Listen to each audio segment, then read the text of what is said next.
Boa noite.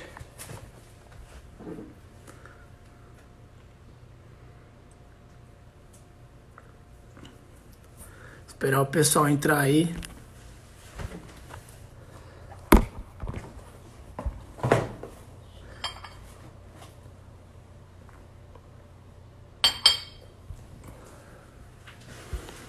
E aí, pessoal, tudo bem? Boa noite. Estamos aqui para mais um debate.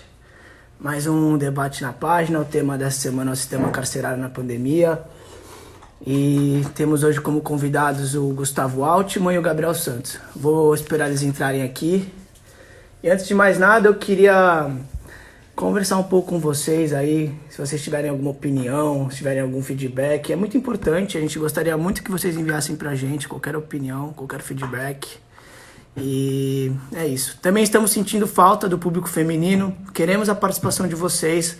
Por favor, participem e vamos tentar aí melhorar esse debate na sociedade. Deixa eu ver aqui. O Gustavo já está online e o Gabriel também. Vou começar com o Gustavo, beleza? Vou chamar ele aqui. Esperar só mais um pouquinho, né? Ver se mais gente vai entrar.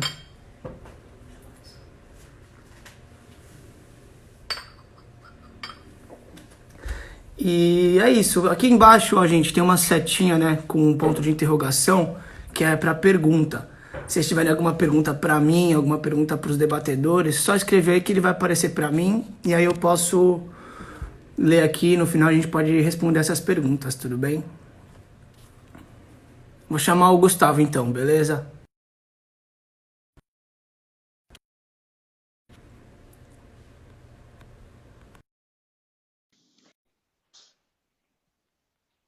Tô aguardando o Gustavo entrar.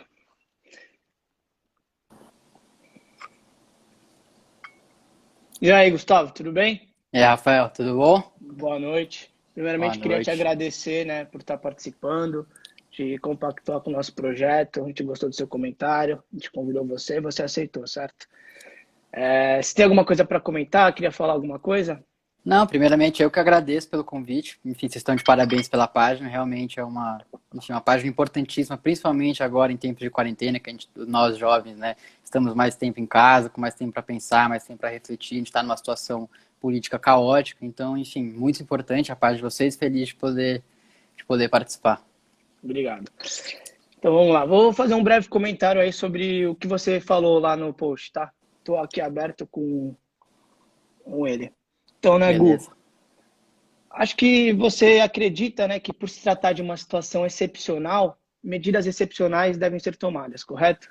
Correto, sim. Sim. E aí, com isso, você também acredita que tem que soltar o maior número de presos. Vou explicar melhor. Não é Sim, sim, simplesmente sim, mas soltar todo sim, mundo. sim, sim, mas vou comentar aqui também.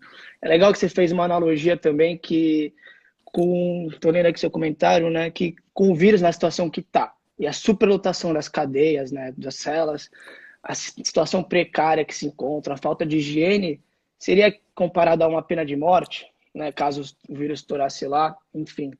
E no final também do seu comentário você comenta, né, que existe uma preferência de quem tem que ser solto, né, pessoas de grupo de risco, que não cometeram crimes violentos ou de grave ameaça. Então, vamos lá para o debate. Você quer falar mais alguma coisa? Não, bora, simbora. Vou te fazer 3 perguntas aqui. Todo mundo ouve aí também, né? Vamos lá. A soltura dos presos pode aumentar o sentimento de impunidade na sociedade ou eclodir uma crise de segurança pública? É possível associar as condições carcerárias durante a pandemia à pena de morte? E levando em consideração a recomendação 62, né, do Conselho Nacional de Justiça, como o Estado deve agir frente à situação no sistema da pandemia, né? Então eu vou te dar aqui 8 minutinhos. Quando você quiser começar, pode ir? Beleza. Pode ir. Vai lá então. Bom, beleza. De novo, obrigado pelo convite. Enfim, eu queria que, para começar esse debate, eu queria que a gente partisse de duas premissas principais, que eu acho que são importantes a gente ter em mente durante todo o debate. A primeira premissa é que a pena privativa de liberdade, ou seja, a prisão, a cadeia, ela não é equivalente à pena de morte e ela não pode ser jamais equivalente à pena de morte. Essa é a primeira premissa que eu quero que a gente concorde. Enfim, acho que o debatedor também vai concordar. É uma questão até fácil da gente imaginar que, enfim, a cadeia não pode ser igual à pena de morte. A segunda premissa é que a pessoa que está tendo a sua liberdade privada por estar presa, ela não perde o seu direito garantido pela Constituição da dignidade humana. Essas são as duas premissas principais. E é com base nessas duas premissas também que eu não tenho receio nenhum de dizer que o que está acontecendo hoje, por conta da atuação do Poder Judiciário, na verdade, a falta de atuação do Poder Judiciário, é uma pena de morte por omissão. Ou seja, o Poder Judiciário, ao não agir, ao deixar de agir em uma situação caótica como essa, está condenando as pessoas presas provisórias ou não, ou pessoas que estão em execução de pena, a uma pena de morte por omissão. Isso é inegável, isso para mim é uma questão que a gente tem que debater, é uma questão muito importante, isso para mim tem que estar posto desde o começo. Beleza, por que eu digo isso? Agora, hoje, a gente tem informação, eu dei uma olhada ontem, enfim, a gente tem já a informação de que mais de 30 mortes aconteceram dentro dos presídios e mais de 1.000 pessoas já estão contaminadas por conta do coronavírus dentro de todos os presídios brasileiros. Essa é uma informação que já está posta, é um fato concreto que a gente tem que lidar. Se a gente não lidar com esse fato concreto, a gente vai gerar um absoluto caos dentro do sistema prisional brasileiro, principalmente, mas também vai ajudar a intensificar esse caos em relação ao coronavírus também fora da cadeia. Por que eu digo isso? Vamos antes, na verdade. Por que eu digo que dentro do sistema prisional esse caos é iminente? Porque a gente tem alguns dados que são, enfim, feitos por pesquisas sérias, fontes sérias, não é achismo, não é uma questão, enfim, de eu achar que isso pode acontecer ou não. São pesquisas sérias que mostram que dentro dos presídios brasileiros as situações são absolutamente insalubres. Então a gente tem informação, por exemplo, que 40% dos presídios brasileiros não possuem consultório médico, que 48% não possuem farmácia dentro dos presídios, que 80% dos presídios não possuem sistema de lavagem e descontaminação, que 60% das mortes que acontecem dentro dos presídios brasileiros, elas são de doenças dentro dos presídios brasileiros, elas são originadas da falta de higiene que existe dentro do sistema penitenciário. Então, isso são informações que estão postas. E, além disso, talvez seja o dado mais relevante para essa questão do coronavírus, é que a gente tem uma taxa de ocupação carcerária dentro da cadeia de mais de 180%. Então, a gente tem mais ou menos 730 mil presos hoje em dia no Brasil, em presídios onde só caberiam, em tese, 430 mil. Então, é uma taxa de ocupação carcerária de mais de 180%, então é uma constante aglomeração lá dentro. E a recomendação do OMS qual que é? Vamos evitar aglomeração, vamos cuidar da nossa higiene. Isso é impossível dentro do presídio. Esse é o primeiro ponto. Agora eu vou pegar um caso meu concreto também, que talvez ajude a ilustrar essa situação, de como o Poder Judiciário está agindo, na verdade, como o Poder Judiciário está deixando de agir, que talvez demonstre bem como que está sendo essa atuação. Eu sou estagiário de um escritório de direito criminal e sou associado do IDDD, que é um Instituto de Defesa do Direito de Defesa. E eles abriram agora, durante a academia, inscrição para os associados se inscreverem em um mutirão carcerário, ou seja, para tentar soltar o maior número possível de presos que pertencem ao grupo de risco ou que tenham cometido crime sem violência ou grave ameaça durante esse período do coronavírus. E isso eu vou também adentrar melhor a questão de crime violento ou grave ameaça, enfim, etc., do grupo de risco, de quem acha que tem que soltar, mas enfim. Eu peguei um caso que é bem emblemático, que mostra como que o Poder Judiciário está agindo. O acusado que eu peguei para tentar tirar, ele é idoso, ele tem 71 anos, ele é idoso, ele é diabético e ele é hipertenso, ou seja, ele pertence a 3 categorias do grupo de risco. Ele está num presídio que supera a média de ocupação carcerária do Brasil. Eu falei antes 180%, né? Na verdade, no Brasil a taxa é mais ou menos 160%, e em relação ao acusado do presídio que ele está, que é em Guarulhos, tem uma taxa de 180%. Tem 1.611 presos, onde só caberiam, em tese, 882 detentos.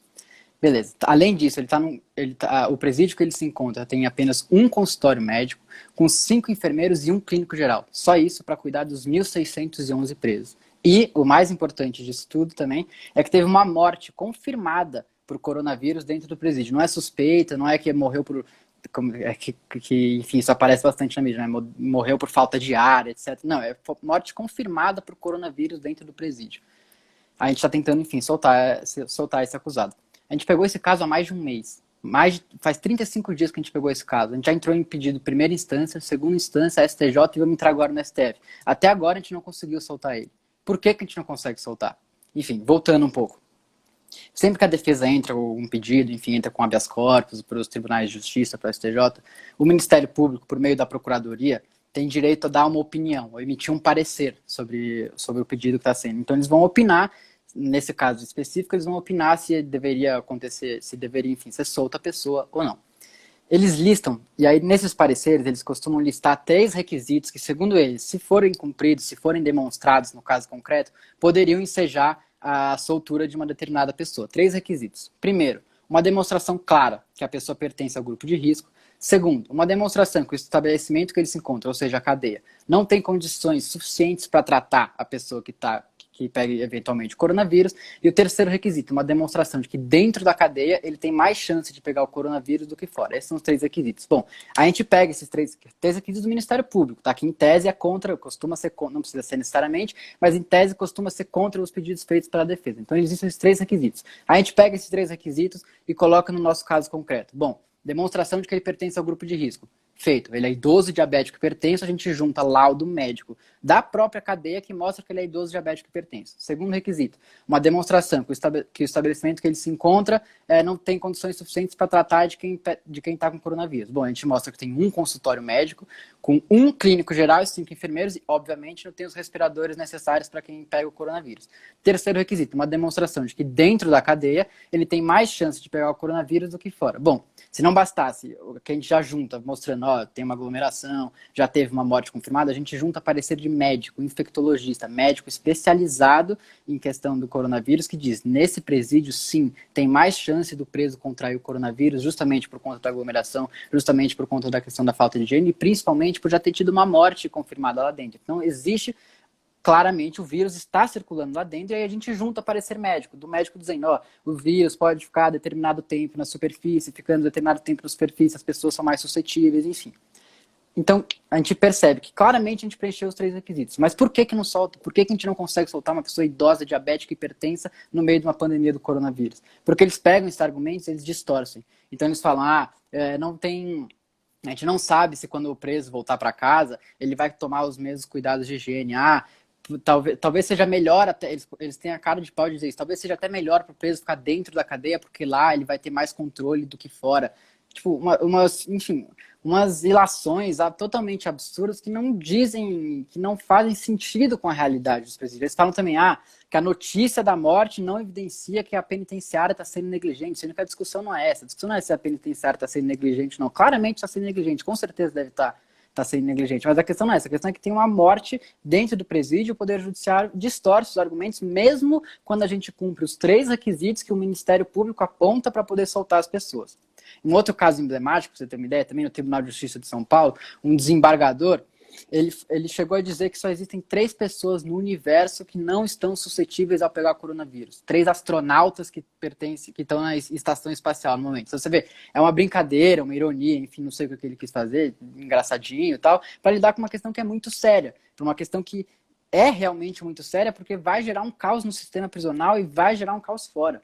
E é com vistas nisso, pensando nisso, que o Conselho Nacional de Justiça, que é uma instituição pública, enfim, que de certa forma administra o Poder Judiciário, emitiu uma recomendação dizendo nada mais, nada menos que magistrados, avaliem a situação dos presídios, priorizando os presos provisórios, priorizando pessoas que pertencem ao grupo de risco, priorizando-se, enfim, e também em relação à execução de pena, vendo se vai dar, analisando o caso concreto, para ver se pode substituir a pena do regime semiaberto e do regime aberto para a prisão domiciliar. Nada mais que isso, não é uma imposição, não, mas falando, reavaliem. Só que aí o Poder Judiciário está pegando essa recomendação e está distorcendo, está dizendo, não tem efeito vinculante, ou seja, a gente não precisa seguir necessariamente, a gente não é obrigado a seguir, e justamente distorcendo esses argumentos. Só que a grande questão aqui que a gente tem que colocar e que as pessoas não estão percebendo, que o Poder Judiciário não está percebendo, é que se a gente não quiser olhar pelo ponto de vista dos presos, ou seja, se a gente não quiser olhar pela dignidade humana dos presos, se a gente não quiser olhar pelas 2 premissas que eu falei, que a pena de morte não é, que a pena privativa de liberdade não é igual à pena de morte, então que a gente olhe para a sociedade,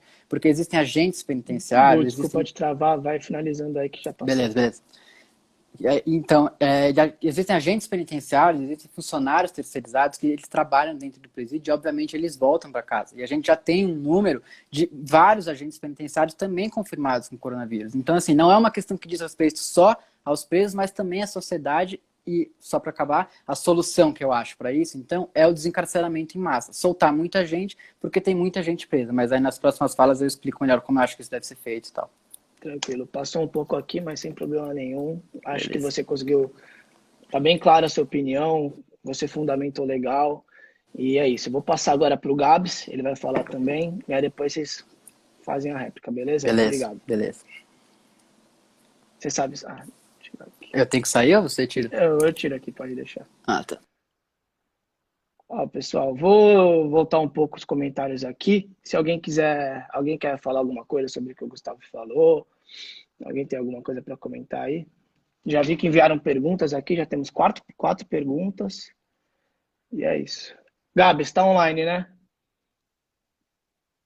Vou chamar o Gabs aqui então. E antes de chamar o Gabs, só queria fazer um adendo, pessoal. A gente coloca bastante conteúdo, né? A gente faz entrevistas, a gente escreve textos. É legal que todo mundo preste atenção nisso, porque a gente não faz por fazer. É um conteúdo muito interessante, a opinião de pessoas que realmente sabem do tema. Então é legal que todo mundo possa entender isso e sempre estar acompanhando o que a gente faz, beleza? Vou chamar o Gabs agora aqui. Gabs.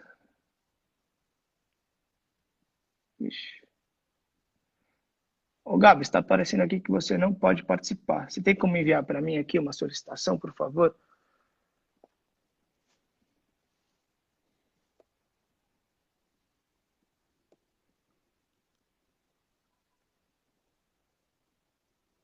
Um segundo só, pessoal.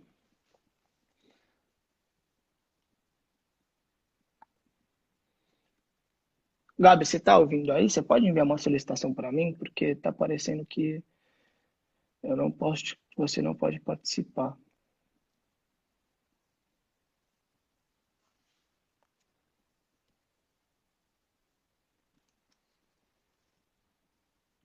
Estranho.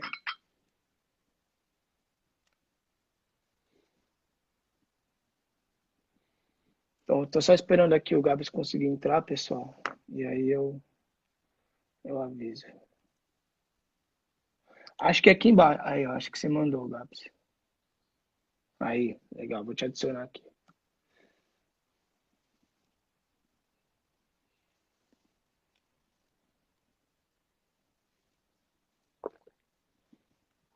Já te chamei, Gabs. Estou esperando você aceitar. Tá aguardando aqui o convite. Pessoal, gostaram do que ele falou aí? Podem comentando. A gente já recebeu 4 perguntas aqui. Bem legal.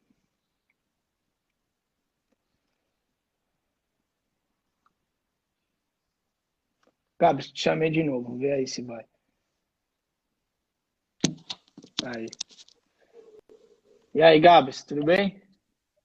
Opa, tá me vendo? Tô sim. Tá um pouco travando, mas deve arrumar. Deixa eu ver. É, pra mim tá travando aqui. É, sua imagem tá um pouco travada, querido.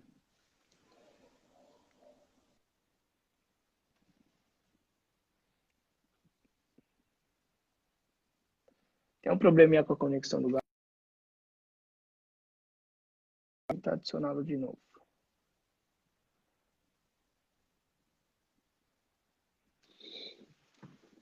Problemas técnicos acontecem. Aguardem aí. Aí, ó. Chamei você de novo, Gabs.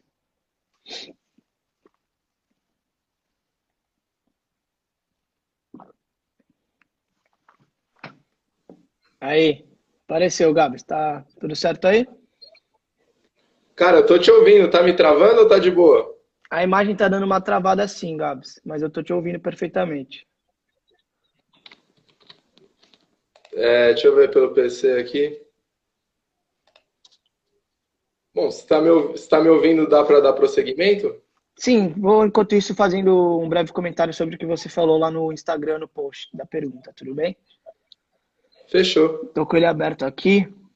Bom, Gabs, no seu comentário, né, você traz um dado de que 70% das pessoas deveriam adotar o isolamento de maneira correta para que ele realmente fosse efetivo. E ao mesmo tempo você exemplifica que São Paulo, né, tem uma média de 40 a 50% de pessoas que realmente aderiram ao isolamento, né? E então, Sim, nessa linha de raciocínio, será que soltar os presos seria a melhor maneira de protegê-los? Né? Acho que é isso que você quis dizer, correto? exato. Legal. E além disso, você destaca também que tem algumas negativas em relação à soltura dos presos, né? Como possivelmente na criminalidade, e quem garantirá que eles irão voltar, né, para as prisões quando passar esse tempo, correto? Perfeito. Legal, então. Você tem alguma coisa para falar? Primeiro, né, esse probleminha, esqueci de te agradecer. Legal você estar participando de novo. Você é uma pessoa aí que apresentou bastante conteúdo, muito legal da sua parte. A gente fica muito feliz com a sua participação novamente, tá? Beleza. O áudio tá indo tranquilo, já que o vídeo não tá indo muito Eu bem? vou ativar os comentários aqui e vou perguntar pro pessoal, porque para mim o áudio está tranquilo. Pessoal, comenta aí, por favor, se o áudio do Gabi está todo mundo conseguindo ouvir. Por favor. Porque o vídeo tá travado para mim, não sei como tá pro pessoal aí. Se alguém puder comentar aí.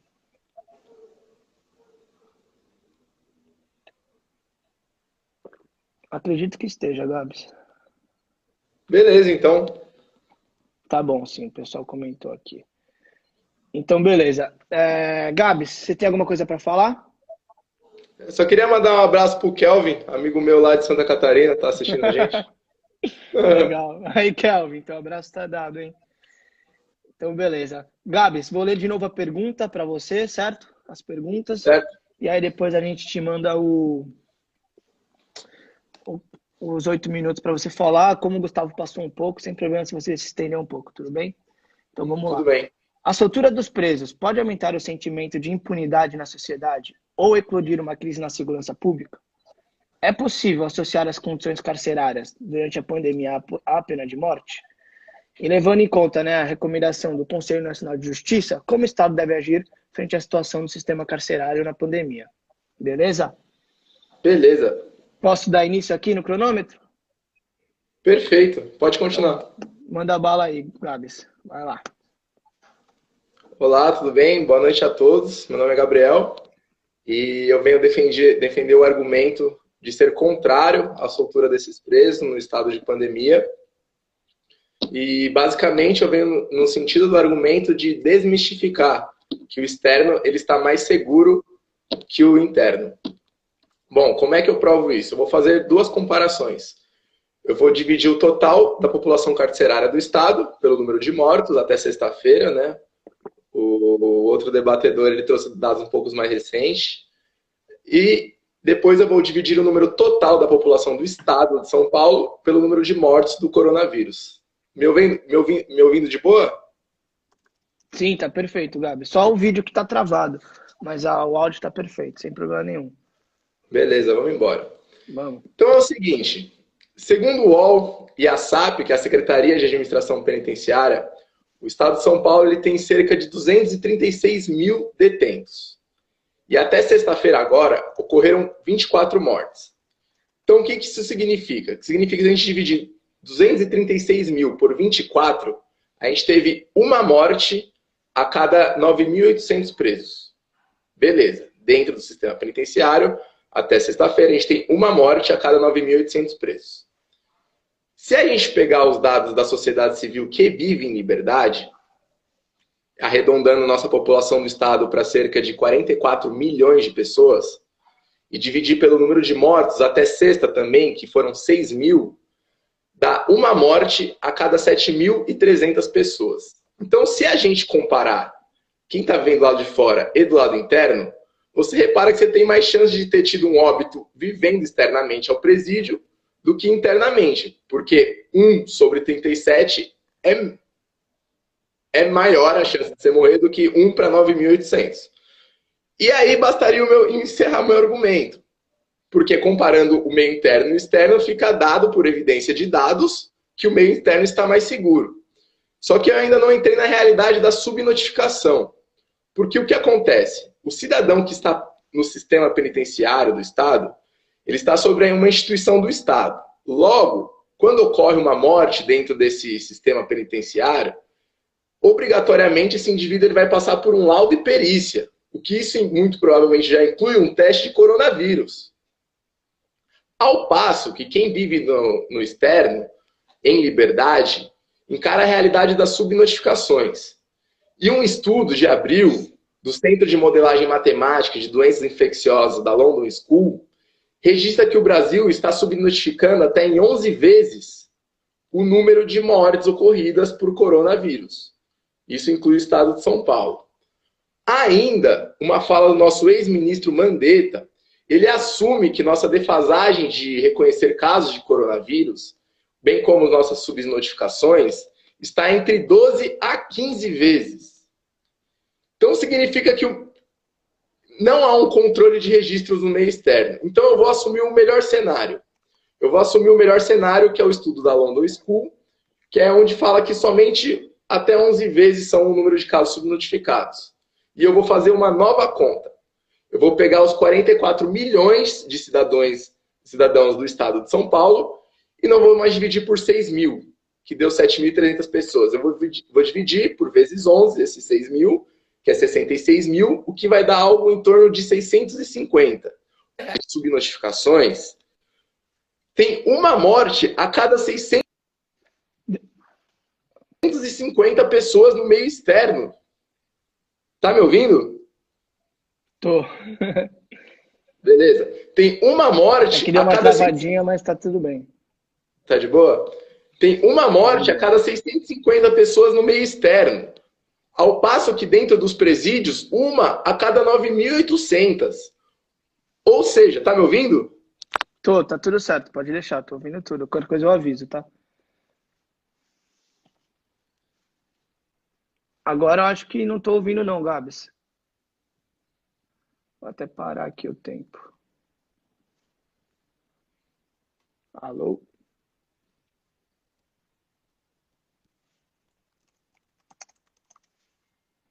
Gabs? Pessoal, acho que vou tentar reconectar ele aqui. Um segundo.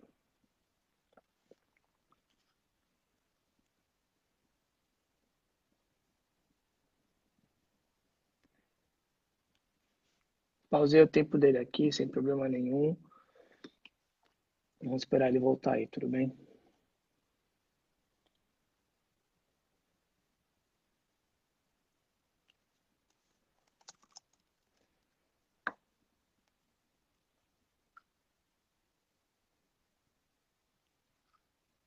Acho que ele vai conseguir voltar.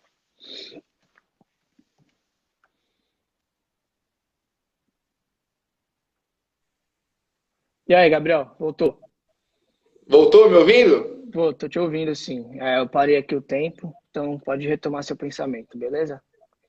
Perfeito. Desculpa aí, rapaziada. Imagina. Bom, Querido. ou seja, dividindo esse número de 44 milhões de pessoas do estado pelo número real de possíveis óbitos do coronavírus, dá uma morte a cada 650. Nossa, tá ouvindo? Tá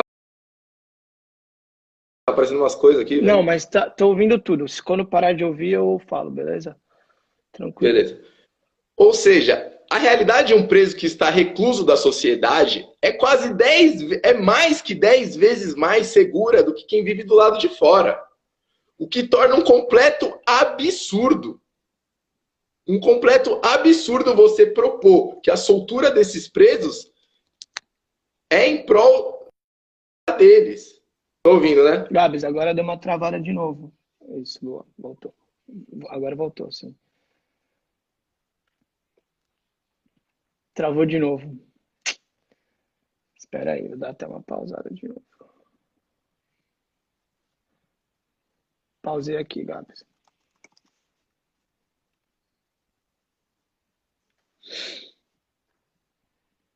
Ainda tem.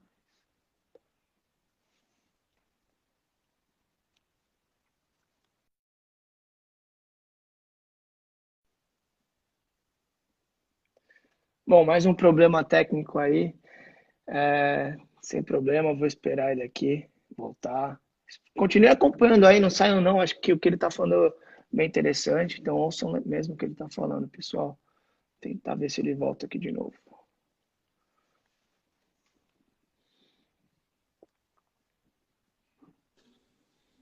Voltou, Gabs. Nossa, hoje tá difícil. Hoje tá difícil, hein, família? Desculpa aí, viu? Imagina, ainda tem. Eu pausei seu tempo aqui. Continua aí. Cara, eu vou resumir meu argumento para não encher o saco do telespectador que nos acompanha.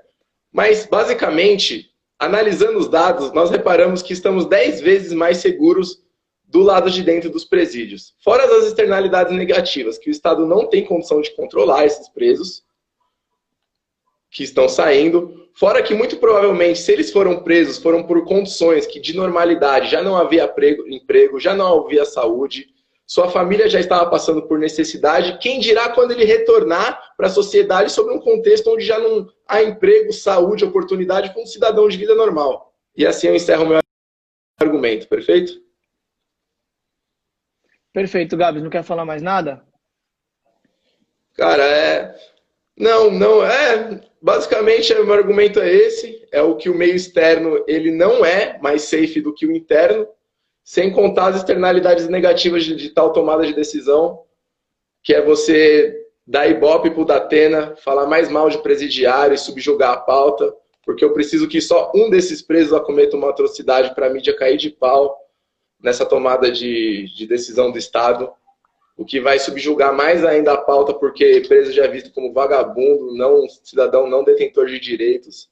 Então, acho que do ponto de vista de administração pública, a decisão, obviamente, mais inteligente é manter essas pessoas reclusas para o bem delas, dado em vista os dados que eu apresentei, e para o bem da pauta dos presídios, porque sim, tem questões muito importantes a serem discutidas, como a maioria das pessoas presas são ainda réu primário, condenados sem julgamento, as condições de vivência dentro dos presídios, superlotação, falta de higiene, essas sim são pautas extremamente cabíveis e necessárias.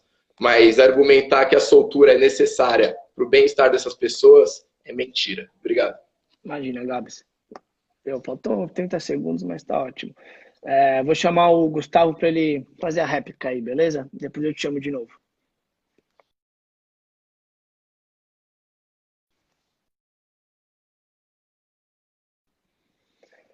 Vou te chamar aí de novo, hein?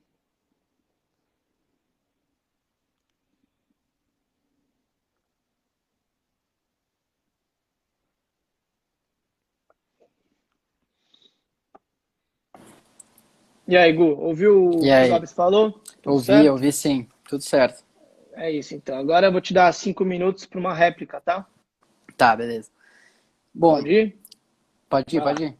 Vai lá. Bom, eu acho que o grande problema que a gente está vivendo hoje em dia com essa questão do coronavírus é a gente dar fundamento, a gente tomar como cabível algum tipo de fundamento, algum tipo de opinião que simplesmente não tem absoluta nenhuma relação com dados concretos, com dados de pesquisa sérias, com dados de pessoas que vivem o dia a dia. Então, assim, com todo respeito, você fazer uma comparação da população geral e dizer que as pessoas fora da cadeia estão 10 vezes mais seguras do que dentro é ignorar todos os dados concretos que mostram que, evidentemente, a situação na cadeia é mais grave do que fora. E quem diz isso não sou eu, Gustavo Altman, que está participando da live do Donos da Verdade. Quem diz isso é médico infectologista. Quem diz isso é a Defensoria Pública, que faz inspeção sanitária dentro do presídio. Quem diz isso são os próprios presos que relatam que eles têm dificuldade para ter acesso aos remédios. Então a gente não pode, por conta desse, enfim... Eu até entendo o que ele quis dizer, respeito e tal, mas a gente não pode ter esses tipos de opiniões fundamentadas em nada, entendeu? É fundamentado em nada. A gente não pode pegar o número da população geral e comparar com o número da população dos casos contaminados agora dentro do coronavírus e comparar como se fossem duas coisas iguais, porque não são duas coisas iguais. O que a gente tem que olhar é a letalidade em relação às pessoas que já estão infeccionadas, que já estão acometidas do coronavírus, por exemplo. Então, também tem uma matéria da Folha de São Paulo recente, que inclusive meu amigo Miguel me mandou um grande abraço para o Miguel, que a letalidade do coronavírus dentro da cadeia é 5 vezes maior do que na população em geral. Então a gente está fazendo uma comparação que simplesmente não existe. Como que a gente vai dizer que o ambiente externo é 10 vezes mais seguro do que dentro da cadeia, sem base nenhuma, entendeu? A gente não pode... deve ser até um erro matemático você fazer uma comparação de que só porque na cadeia a porcentagem de pessoas infectadas é menor do que dentro da cadeia. Porque, obviamente, dentro da cadeia a situação é insalubre. O STF já reconheceu, na ADPF, acho que 347, para quem quiser ver depois, já reconheceu o estado de coisas inconstitucional dentro da cadeia justamente por ser um ambiente insalubre. Então, assim, eu listei vários dados aqui que mostram, que evidenciam que a situação dentro da cadeia é muito menos higiênica, que a situação dentro da cadeia gera muito mais aglomeração do que fora. É impossível a gente dizer que o ambiente externo, porque fazendo a relação percentual, tem menos infectado fora do que dentro, que seria mais seguro fora do que dentro. É tirar uma conclusão de uma coisa que simplesmente você não pode tirar, entendeu? Então esse é o cuidado que eu acho que a gente tem que ter no momento, de tomar opiniões com base em nada. Entendeu? A gente tem que ouvir nesse momento de coronavírus médicos infectologistas. Acabou. A gente não pode, eu não estou querendo comparar o Gabs, claro que não, a terraplanista nem nada disso, mas eu acho que nesse momento a gente tem que dar prioridade para quem toma decisões e para quem pensa isso no dia a dia como o seu trabalho, como a sua profissão. Ou seja, médicos infectologistas que dizem que dentro da cadeia é mais perigoso do que fora. Defensoria Pública que faz inspeção e diz que lá está em situação em falta de higiene. Presos que relatam que dentro da cadeia a situação é calamitosa. E assim, e por mais que agora os números não mostrem isso, e podem realmente não mostrar, isso é uma bomba relógio. E os médicos infectologistas dizem que é uma bomba relógio para a sociedade e para os presos. E também, eu lembrei agora que ele falou também da questão da subnotificação, que depois que as pessoas morrem dentro da cadeia vai ter o teste do coronavírus. Eu também não sei de onde veio essa informação, porque as pessoas que... eu acho que a subnotificação ela é ainda maior dentro dos presídios do que fora. A situação é muito mais calamitosa dentro dos presídios do que fora. Então a gente tem que tomar cuidado. Mas enfim, só para voltar também o que eu disse de quem que eu acho que ainda falta muito tempo, quanto que tem? Tem 1 minuto e meio. Tá, então, só em relação a eu falei que tem que soltar muita gente e, enfim, ele não chegou a dizer isso agora, mas no comentário ele chegou a dizer que, enfim, tem medo que isso vai aumentar a impunidade, enfim, que vai criar um novo problema de segurança pública dentro do país se a gente voltar a soltar essas pessoas. Mas, enfim, também é com base em dados que eu falo que essa relação também não é direta. Você ter menos gente na cadeia não significa... Você ter mais gente na cadeia não significa que o índice de criminalidade vai diminuir. Pelo contrário, nos últimos anos, o índice de encarceramento no Brasil só aumentou e o índice de criminalidade não diminuiu. Então não é uma relação direta. E mesmo que fosse uma relação direta, nesse momento a gente tem que fazer um sopesamento. Então a gente vai ver o direito à vida ou o direito à segurança. É óbvio que o direito à vida ele tem que prevalecer em relação ao direito à segurança. E principalmente, enfim, se não for o direito à vida dos presos, que aí vai ser um debate moral que eu nem quero entrar, também é um juízo de valor que a gente tem que fazer, levando em consideração que as pessoas fora da cadeia também vão ser influenciadas pelo caos generalizado por conta do coronavírus dentro dos presídios. Então, é um sopesamento de direito que me parece muito claro que o direito à vida ele tem que se sobrepor em relação ao direito à segurança. Então, é função do Estado achar algum mecanismo nesse momento que vá dar mais segurança para a população, mas que também vai tirar as pessoas da cadeia. Porque isso vai ser importante para os presos, para a dignidade dos presos, mas também para as pessoas que estão fora. Isso quem diz não sou eu. São dados, são médicos infectologistas, são pessoas especializadas no assunto. Certo? Beleza, Gu, obrigado aí. Vou passar pro Gabs, vamos ver como tá a conexão aí. Beleza. Aí você... Eu tirei você já. Gabs, vamos lá.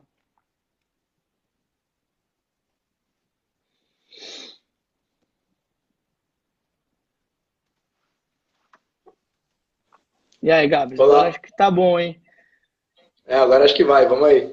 Vamos lá, ouviu o que ele falou, tudo certo? Sim, tudo certo. Vou te dar a réplica lá. Posso começar o cronômetro aqui? Pode? Valeu, vai lá, Gabs. Bom, em dado momento, o meu debatedor ele questionou a veracidade dos meus dados. Eu queria falar que o número de mortes, bem como o número de detentos dentro do sistema penitenciário, eu peguei do SAP, Secretaria de Administração Penitenciária, e do UOL, um site de notícias reconhecido. Enquanto é o estudo que eu falo das subnotificações no meio externo, é um estudo do Centro de Modelagem Matemática de Doenças Infecciosas da School of London, que fala que a gente vai subnotificar em até 11 vezes. E quando eu falo de 12 a 15 vezes de subnotificação, eu pego uma fala do ex-ministro Mandetta. Então, eu não sei se a gente está na mesma discussão. Quando eu falo que o meio interno está mais safe do que o meio externo, é fazendo uma conta muito básica. É o número de pessoas dentro do sistema, do microsistema, dividindo pelo número de óbitos. E quando eu chego que lá está quase 10 vezes mais safe do que no meio externo, meu Deus do céu, uma conta de divisão. E esse raciocínio ele não é meu. Esse raciocínio é do professor Alexandre, ao qual fez uma breve explanação sobre o tema recentemente na página Donos da Verdade. Então, é isso. Agora, vamos supor, hipoteticamente, que esse cidadão ele seja liberado. O Estado entendeu que preenchendo uma ou as 3 dessas condicionalidades decididas pelo STF, ele retorne para sua casa.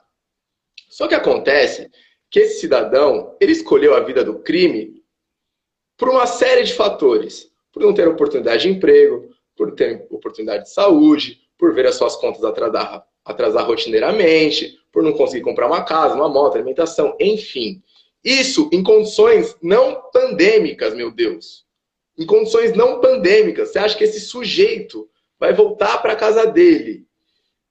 A situação muito pior do que já estava, porque não está tendo trabalho nem para quem não carrega o nome de detento no selo do RG. Você acha que vai ter para ele? Você acha que ele vai ver sua família passando fome, as contas desabando, não tem um feijão na geladeira? Você acha que ele vai manter a política de higiene? Pelo amor de Deus, velho. Pelo amor de Deus. Esse é o problema do Brasil. O problema do Brasil é que ele é formado uma administração pública por advogados. Enquanto a administração pública envolve ciências sociais, psicologia, economia, direito. E quando você faz uma fundamentação assim, baseada no amor, que é o hábito que tem, invocar a paixão porque impacta, isso também é uma frase do professor Alexandre, isso é totalmente ineficiente, velho. Tem dado aqui, é só fazer conta.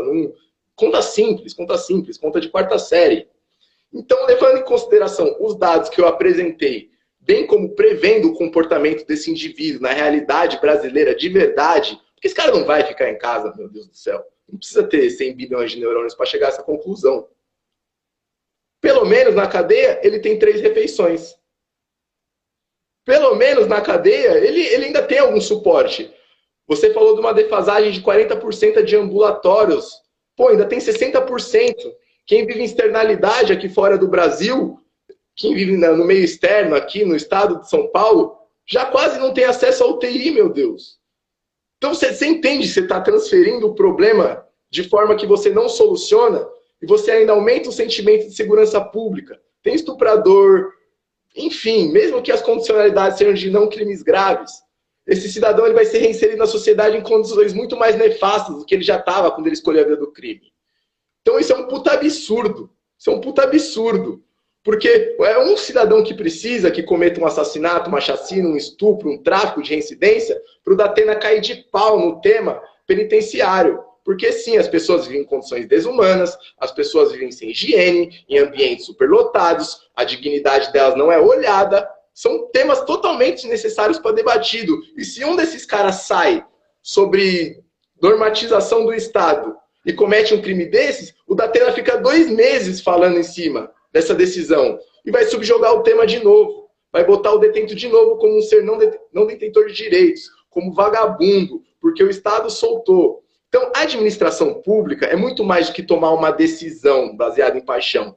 É analisar dados e prever consequências. E, pelo amor de Deus, se você não concluiu que é muito mais eficaz manter-os presos pelo bem social em geral, não só deles, como nós, como de todo mundo, se concluir o outro lado, cara, você precisa pegar os dados. Você precisa pegar os dados. E tá aqui, ó. Secretaria de Administração Penitenciária, UOL, London Off School. Encerro. Beleza, Gu. Beleza, o Gabs. Bom, acredito que o debate está muito bom. Eu vou ver se o pessoal gostaria de uma tréplica. Você toparia uma tréplica? Cara, pode ser. Fechou. Vou te tirar aqui, vou perguntar se o pessoal topa e a gente vê, beleza? Obrigado, viu, Gabs?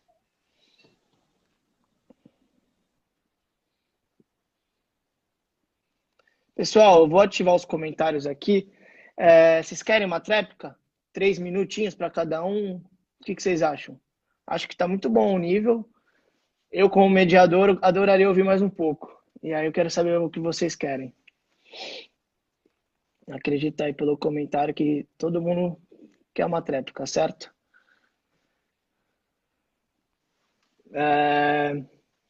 Gustavo, vou te chamar então para a tréplica, tudo bem?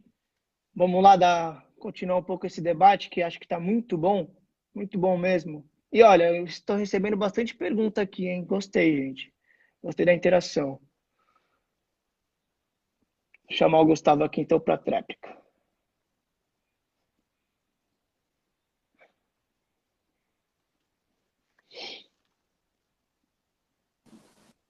Gu, Não te perguntei se você toparia uma tréplica, né? Acabei só Não, perguntando top. pro Gabs, mas acredito que você topa, certo? Top, sim, claro. Então, beleza. Eu vou tirar aqui os comentários e vamos lá. 4 minutos, tá bom para vocês? Tá bom, tá Qualquer bom. coisa, se for se estender, Gabs também tá ouvindo aí, se for se estender, sem problema nenhum. O importante é o máximo de informação que a gente conseguir absorver, certo? Vou Tá, dar play aqui. beleza. Bom, não, Gabs, eu até entendo o que você está dizendo, toda a questão da mídia, eu até acredito que você seja realmente bem intencionado em relação aos pontos que você está trazendo, mas o que eu tenho que pontuar é que eu não questionei em nenhum momento os dados que você trouxe em relação a quantas pessoas estão contaminadas fora ou não, em relação ao estudo de Londres, que diz que X% dos casos são subnotificados. O que eu questionei foi a informação que, com base numa comparação de um retrato estático do momento atual, ou seja, uma proporção direta de que haveria que o presídio seria mais seguro do que fora. O dado que eu tô, enfim, contestando é que seria 10 vezes mais seguro dentro do que fora, e não o dado de quantas pessoas estão infectadas pelo coronavírus dentro ou fora do presídio, ou quanto por cento é o caso de subnotificação. Não é isso que está sendo posto.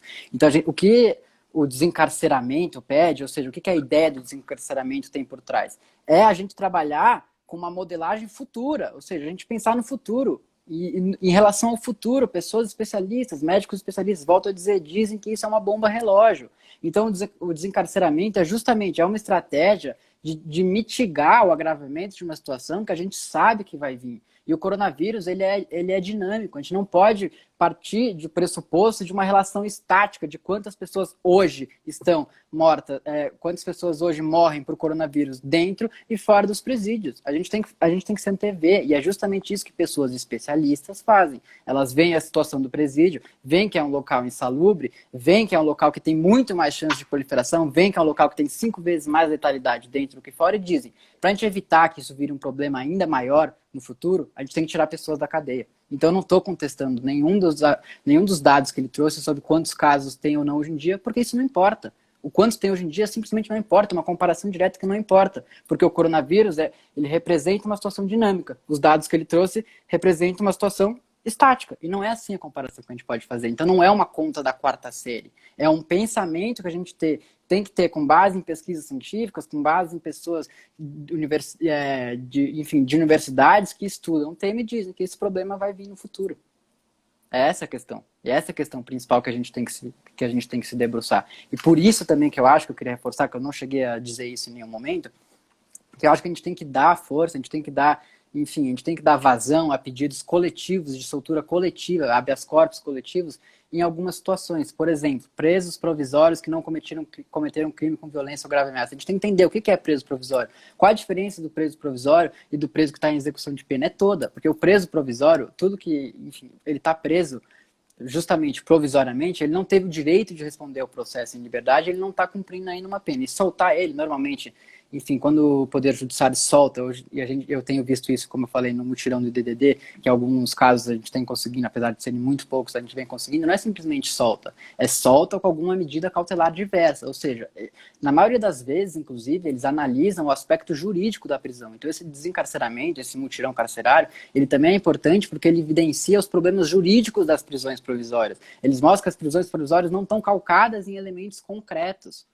Entendeu? Então, às vezes, nem necessariamente é só a questão do coronavírus, mas também é uma questão jurídica da prisão provisória. E a gente tem que diferenciar os presos preventivos das pessoas que estão em execução de pena. Os presos preventivos, eles têm que ter ainda mais uma prioridade nesse momento, justamente porque eles estão respondendo em processo em liberdade, eles não tiveram nenhuma condenação transitada em julgado, ou seja, eles ainda não são culpados efetivamente pelo que diz a Constituição e pelo que diz a lei. Entende? Então, a gente tem que ter... Por isso que eu acho que a gente tem que avaliar também a importância dos pedidos coletivos. Em relação aos outros casos de crimes com violência grave ameaça, dos estupradores, enfim, que ele chegou a dizer que daria vazão para o Datena falar todo esse discurso errado, que a gente sabe, que eu concordo que é um discurso errado, que é em relação aos detentos, e aí sim tem que ser uma análise de caso concreto. Aí sim tem que analisar especificamente cada caso, se vale a pena soltar ou não, se dá para soltar ou não. Mas a gente não pode achar que soltar as pessoas é só soltar. Não, eles soltam, mas colocam medidas cautelares diversas, ou seja, um comparecimento mensal em juízo, se tem algum crime que diz respeito a alguma vítima específica, não deixar a pessoa se aproximar da vítima. Se for em caso de prisão domiciliar, uma prisão domiciliar com tornozeleira eletrônica, então não é soltar o Léo, é soltar com restrições, e se essas restrições não forem cumpridas, a pessoa volta para a cadeia. Concluiu? Sim, tudo certo. Ó, deu 4 minutos e meio aqui, 4 minutos e 40 segundos. Vou deixar Beleza. essa média pro Gabs, tá?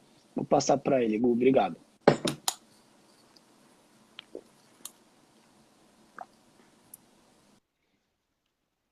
Bora, Gabs.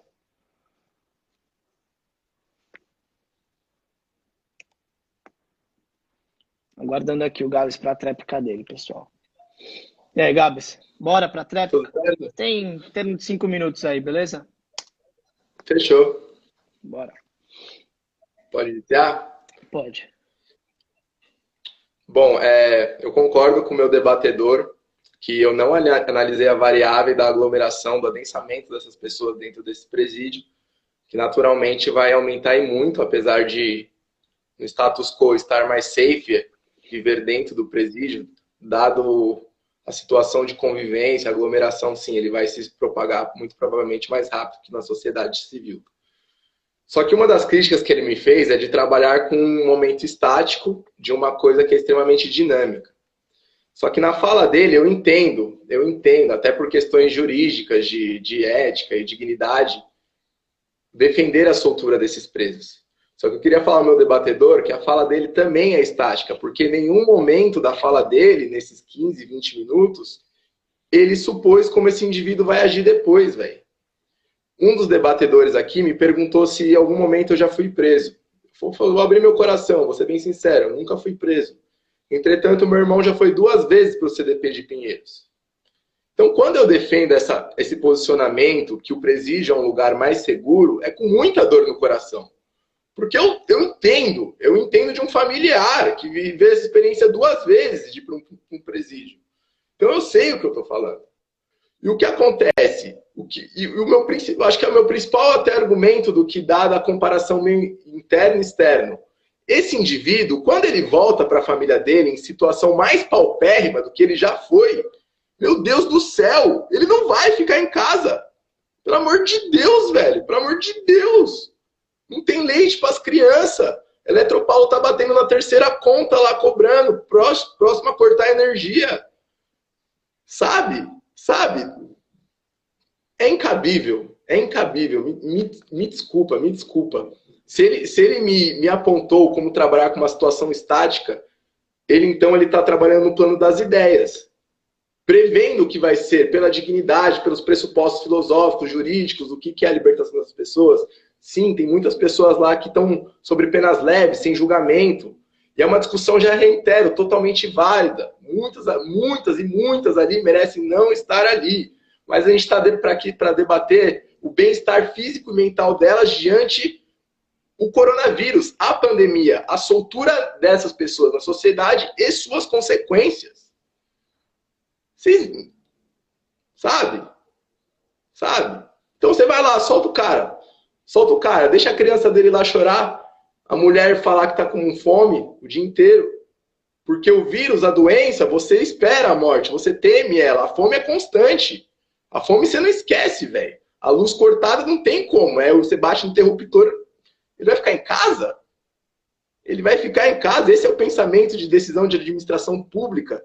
Essa é a sua capacidade de previsão, de ação de indivíduo. Pelo amor de Deus, velho. Pelo amor de Deus. Eu não sei. Eu não sei nem em que país que eu tô debatendo isso, pelo amor de Deus. Obrigado. É isso. Legal, valeu pelo seu ponto também, viu, Gabs? Obrigado pela participação, meu querido.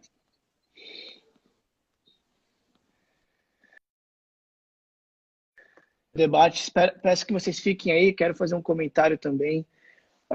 Vocês veem como dá para a gente debater, a gente trazer, né, 2 pessoas com opiniões distintas, mas 2 pessoas que têm seus pontos, 2 pessoas que souberam fazer um debate, né, bem fundamentado, expõe suas opiniões de uma maneira, como eu posso dizer, não agressiva, né? É isso que eu acho que é o intuito da nossa página, o que a gente quer. E, bom, tem umas perguntas aqui. Ô, Gabs, e eu vou ativar os comentários de novo. Gabs e Gustavo, vocês querem responder alguma pergunta? Se vocês disserem sim, comentem aí no comentário, por favor. E voltando ao que eu estava querendo dizer, né? A gente vive numa situação que hoje em dia tá até difícil a gente conversar com um amigo, com um familiar, que todo mundo quer estar certo? E eu acho que a gente tem que melhorar essa forma de debate, né? A gente colocar algo mais saudável e, enfim, é isso que eu peço. E outra coisa que eu peço também é comentem aí sempre. É muito importante a opinião de vocês, o que vocês têm para falar. A gente trouxe o Gabi de novo, mas como vocês podem ver, um cara, pô, super autêntico, sensato no que ele fala. Assim como o Gustavo foi muito também. Só estou dizendo porque a gente chamou o Gabs 2 vezes, né? Então, gente, esse é o meu pensamento, esse é o pensamento do pessoal da página. É isso. O que a gente puder fazer para melhorar, né, essa forma de expressão entre os jovens, ou entre as pessoas mais velhas, enfim, não necessariamente só o jovem, né? A maneira que a gente discute, acho que isso é demais e é isso que a gente está querendo. Amanhã eu acho que a gente vai lançar já uma enquete para os próximos temas. Quem quiser dar uma sugestão, manda no nosso direct, conversem com a gente. Quem tiver algum feedback, manda pra gente também. Público feminino, falo de novo, comentem, participem. A gente quer trazer uma menina, uma mulher para participar da live também. Então é isso, pessoal. Obrigado de verdade e vamos que vamos. Vou desligar aqui, acho que os meninos não responderam, então, opa.